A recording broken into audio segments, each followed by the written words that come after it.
Good day everyone! Ready na ba kayo for unforgettable training? But first, let me introduce myself. I am Joshua Mendoza and I'll be your tour guide for today as we explore the beautiful province of Nueva Ecija. And I'm really excited to show you all the rich history, unique culture, and amazing views that this place has to offer. Whether it's your first time here or not, I'm sure marami kayong mapupulot at madidiscover ng interesting facts along the way.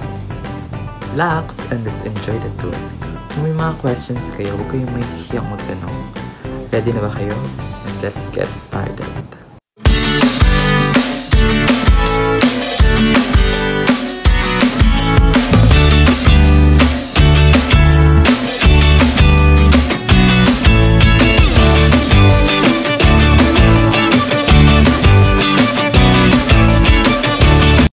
Alright everyone, andito na tayo sa ating unang destinasyon, ang Minalungaw National Park.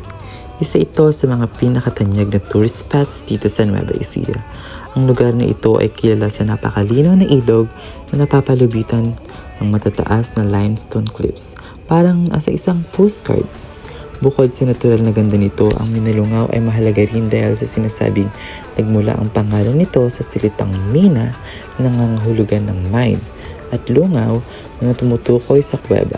Dati, ginagamit ang lugar na ito sa mga katutubo para sa rituals.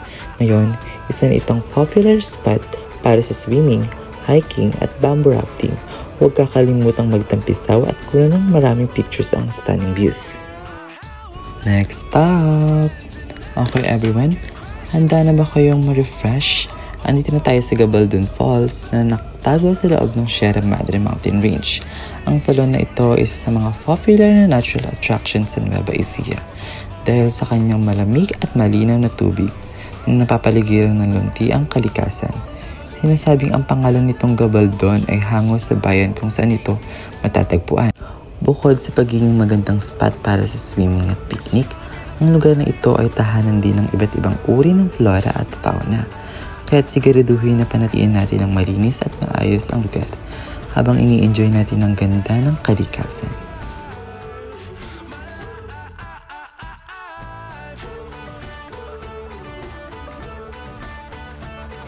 At narito na nga tayo sa ating ikatlong destinasyon. Dadalhin ko kayo sa kasaysayan Dalton Pass na natatagpuan sa boundary ng Nueva Ecija at Nueva Vizcaya. Ang lugar na ito ay kilala bilang gateway to the Cagayan Valley dahil sa strategic na lokasyon nito. Pero higit pa roon, mahalaga rin ito para sa kasaysayan ng Pilipinas. Noong World War II, ang Dalton Pass ay naging lugar ng matinding labanan sa pagitan ng Allied Forces at Japanese Imperial Army. Sa katunayan, pinangalan ito kay General James Dalton II, isang American commander na nagbuwis ng buhay dito. Sa ngayon, mayroon na itong monumento at memorial upang alalahanin ang mga nagbuwis ng buhay para sa ating kalayaan. Isang lugar ito na puno ng kwento ng tapang at sakripisyo. Habang nandito tayo, bigyan natin ng oras at pagninilay sa mga aral ng kasaysayan.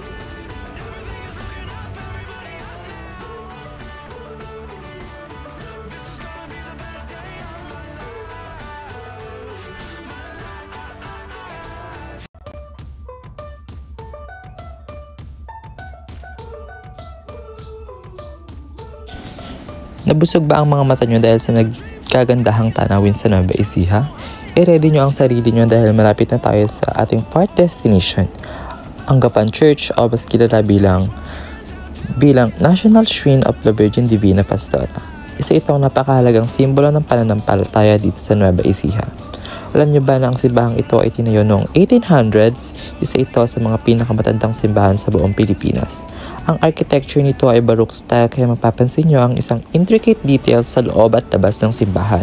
Bukod sa pagiging lugar ng pananampalataya, ang simbahang ito ay kilala rin bilang tahanan ng mahal na imahen ng La Virgin Divina Pastora na dinarayo ng mga deboto mula sa iba't ibang lugar.